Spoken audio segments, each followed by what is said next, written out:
হারাম কি বলে আল্লাহ নবী সাল্লাল্লাহু আলাইহি ওয়াসাল্লাম বলছেন, 1 টাকা কারো অর্জন, কারো যেই কোনো সম্পদের মধ্যে, কারো যেই কোনো উপার্জনের মধ্যে 1টি দিরহাম যদি হারাম হয়, তাহলে ওইটা যতক্ষণ তার কাছে থাকবে তার কোনো ফরজ নফল কোনো ইবাদতই কবুল হবে না। এটা স্পষ্ট হাদিস। এই জন্য এই সুদখোর, কিস্তিখোর এগুলো হাসরের মাঠে গেলে না বুঝবে। এখন না মনে করে ভাত খায়, ঘুম যায়, পেশাব পায়খানা করে, বুঝেন না কথাটা? মনে করছে যে সুখেই তো আছে। আর বেটা গরু ছাগলও তো সুখেই আছে, কুকুর বিড়ালও তো ভাত খায়, ঘুম যায়, পেশাব পায়খানা করে, এগুলোরও তো বাচ্চা কাচ্চা হয়।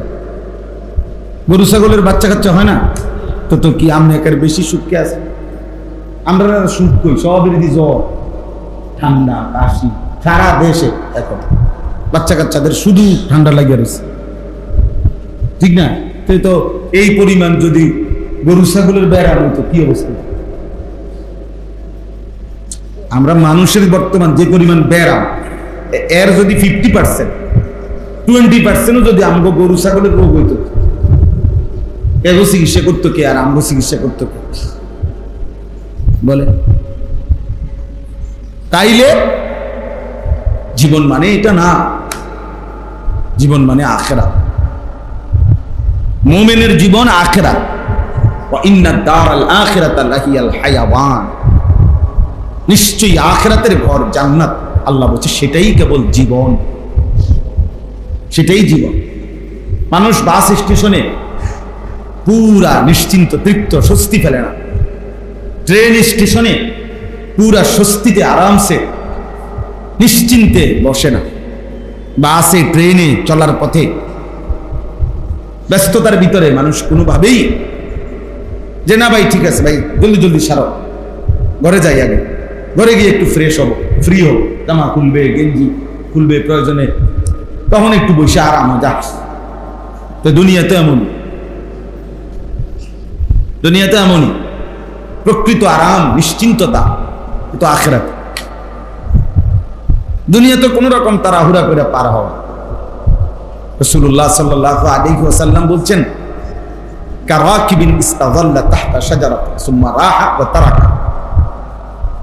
দুনিয়ার সাথে আমি রাসূলের উদাহরণ ওই পথিকের মতো, যে পথিক কোন সফরে রওনা দিচ্ছে, তো প্রচন্ড রৌদ্র আর গরমের কারণে মাঝখানে সে একটি গাছের নিচে ছায়ার জন্য একটু সময় বসছে। তো কিছুক্ষণ গাছের ছায়ায় সে যখন ঠান্ডা ঝিরঝিরে বাতাস গায়ে লাগছে, একটু ঠান্ডা হইছে, তো একটু পরেই আবার আপন গন্তব্যে রওনা হয়ে গেছে। গাছটা গাছের জায়গাতেই কি রয়ে গেছে। আল্লাহ নবী সাল্লাল্লাহু আলাইহি সাল্লাম বলেন, দুনিয়াও ঠিক এরকম। মূলত আমি আখিরাতের গন্তব্যে যাচ্ছি, তো মাঝখান দিয়ে দুনিয়ায় অল্প একটু সময় আমারে পার করতে হবে, অপেক্ষা করতে হবে।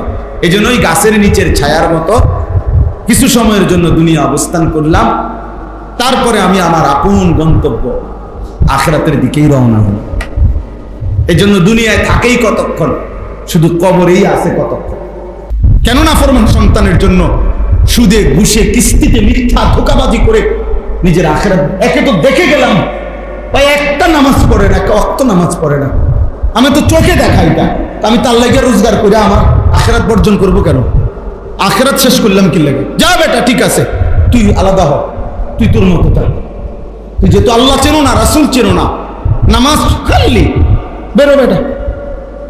আমি পাইলে আমার রিজিক থাকলে আমি খামু, না খাইলে নাই। না হুজুর কম তো বুঝি তো, অহন যদি পোলা পান্ডে কি করি উল্টা পাল্টা কই, বুড়া বয়সে না খাইয়া মরণ লাগবো না।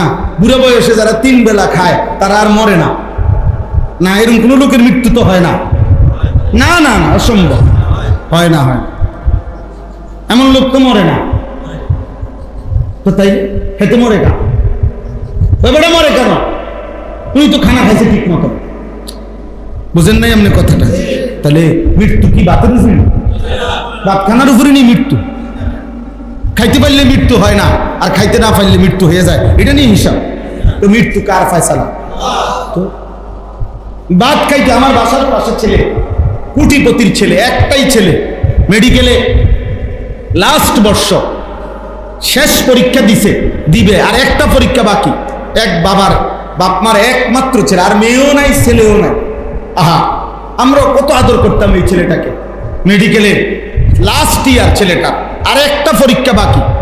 এই দিন ভাত খাওয়াইতেছে মা, এরকম দিন খাওয়াইয়া খাইতে খাইতে এক পর্যায়ে মার হাতে খাওয়াই দিত ওই ছেলেটারে।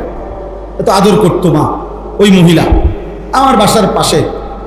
পরে শেষে একটা লোকমা, বাচ্চাটা বলতেছে আমি আর খাবো না আম্মু। আর মাই কইতেছে আব্বু আব্বু এই লোকমাটাই আব্বু, শেষ শেষ, এই যে পানি, মানে পানি তো হাতে রাখছে, আরে এটা আমরা বাচ্চাকে বলি না ঠিক আছে ঠিক আছে আম্মু, এটাই আমি। এই শেষ লোকমাটা জোর করে দিছে ওরে মুখে, পানি দিছে খাইতে। পানিটাও সে খাইছে, বুকের মধ্যে মনে আটকায় গেছে, পানি হোক খাবার হোক। এই কিছুক্ষণ পরে হসপিটালে দিছে, মারা গেছে। কি আমি তো দেখছি, কত আদর করতাম ওরে আমরা। মা পাগল হয়ে গেছে মনে হয়, জান ওই বাবা পাগল হয়ে গেছে মনে। উনিও পরে এই 4 তলা বিল্ডিং, এটা পুরো বিল্ডিং সহ বিক্রি করে এই এলাকার থেকে মানে মনের কষ্টে চলে গেছে। ওই যে গেছে আর কই তারি না, কুমিল্লা শহরে। আল্লাহ আমাদেরকে হেফাজত করে, বুঝতে শিখে। আমার অস্থিরতা হলো এই কথাটা বুঝানো যে বাপ, আপনারা যারা উপার্জন করেন আপনারা আপনাদের আখিরাত নষ্ট করেন। সুদে টাকা নিয়ে নেন, কিস্তিতে টাকা নিয়ে নেন, অভাব থাকুক। এই পৃথিবীর সবচেয়ে ধনী ব্যক্তির কোনো অভাব আছে কিনা? আপনার অভাব আছে। খালি আপনি হারাম খাইন, আখিরাত বরবাদ। বিড়ি সিগারেট খাইয়েন, চা দোকানে আড্ডা দিয়েন, নাচ গান টেলিভিশন দেখেন, ঘরের ওই টেলিভিশন চালাইতে দিয়েন। আপনি বলেন পরিষ্কার এটা গুনাহ, এটা হারাম। নাচ গান নাটক সিনেমা হারাম বলেন, ভেঙে ফেলেন ওই টেলিভিশন, কোটি টাকার ক্ষতি হবে। এত বড় গুনার উপরে বিবি বাচ্চারে রাইখা যায়, নিজেও বরবাদ হবেন, তারাও বরবাদ হবে। ভেঙে ফেলেন ওই টেলিভিশন, সরাই ফেলেন। ছেলেকে বলেন, মেয়েকে বলেন, স্ত্রীকে বলেন, শেষ এটা বলবেন, এই শেষ কথা আমার। যদি বলেন এমন হয় যে কোনোভাবে ছেলে মেয়ে বউ তোমরে নামাজি বানাইতে পারলাম না, সেজদা দিলা না, ঠিক আছে তোমগুলোকে কুলাই টানলাম না, তবে এটা মনে রাখো আমি মরে যাব, কিন্তু এই কথা মনে রাখো আমি তোমাদের উপরে অসন্তুষ্ট। এই কথা কইয়া যাবে, বুঝেন নাই আমার কথা? ছেলেরা বলেন ফুট, আমি মৃত্যুর মুহূর্ত বলে গেলাম আমি তোর উপরে অসন্তুষ্ট, এবার দেখি তোরে হাসরের ময়দানে কে বাঁচে। যার মা অসন্তুষ্ট, বাবা অসন্তুষ্ট, ওই বাঁচবে কেন হাসরের ময়দানে? ইমানদারদের সমাজে, মুসলমানদের জনবসতিতে যারা অশ্লীলতা ছড়িয়ে দেয়, এই অশ্লীলতা মানে জেনা এবং তার সাথে সম্পৃক্ত অন্যান্য বিষয়াদি, নারী পুরুষের অবাধ মেলামেশা, বেহায়াপনা, বেপরদিগি, এটা যারা ছড়িয়ে দেয়, যারা পছন্দ করে, খোদার কসম আল্লাহ বলছে আমি তাদের জন্য দুনিয়াতেও কঠিন আযাব রেখেছি, আখিরাতেও কঠিন আযাব রেখেছি। লাহুম আযাবুন আলীমুন ফিদ দুনিয়া ওয়াল আখিরা, কোরআনের আয়াত।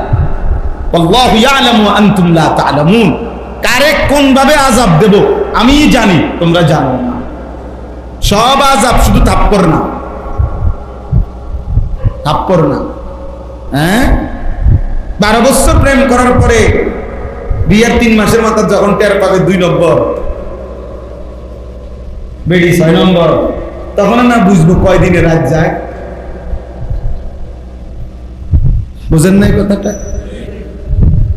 জীবনের সব দিয়া, শরীর যৌবন টাকা পয়সা দিয়া, এরপরে যখন জানবে 12 বছর পরে 6 বছর পরে বেডি আরেক বেড়ার প্রতি আসক্ত, পরকিয়া, তখন না বুঝবে কয়দিনে মাস যায়, তখন না বুঝবে 4 দিনে সপ্তাহ না 7 দিনে সপ্তাহ। আল্লাহ বলছে আমি তোকে শাস্তি দেব, আমি তোকে আযাব দেবই, আমি তোকে আযাব দেবই। তখনই না বুঝবা দুনিয়া কত কষ্টের। যার স্ত্রী অসৎ, খোদার কসম তার দুনিয়া, তার ঘর, তার জীবন, তার সংসার এটাই জাহান্নামের আগুন। তুমি আর জাহান্নামে জ্বলন লাগবে না, তুমি তো জ্বলতেই আছো। বুঝেন নাই? তুমি আর পরকালের জাহান্নামে জ্বলন লাগবে না, তুমি তো অলরেডি জ্বলতেই আছো, তুমি তো আগুনেই আছো। আল্লাহ আমাদেরকে হেফাজত করে।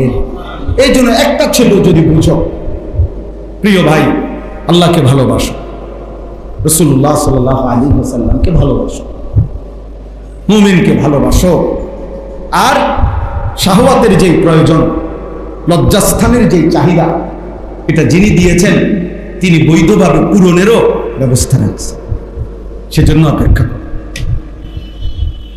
বুঝলেন? ক্ষুধা যিনি দিয়েছেন খাবার তিনি ইন্তজাম করবেন, তৃষ্ণা যিনি দিয়েছেন পানি তিনি ইন্তজাম করবেন।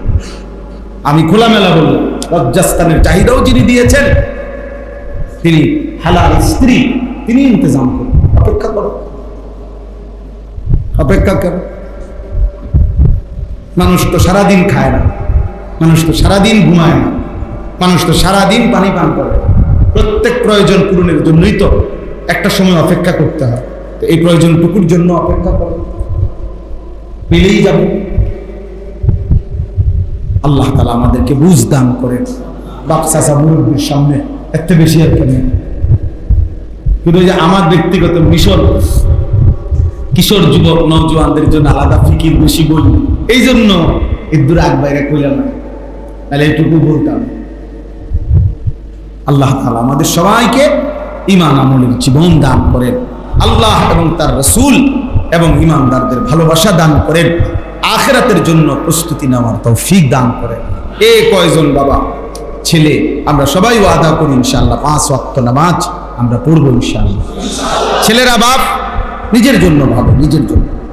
আমার ভাইয়া নিজেরে নষ্ট করে দিও না, কেউ মনে রাখবে না রে বাপ, কেউ মনে রাখবে, কে কারে মনে রাখে, কার কথা কার মনে। প্রতিটা নতুন অ্যাক্সিডেন্ট পুরাতন গুলো ভুলায়,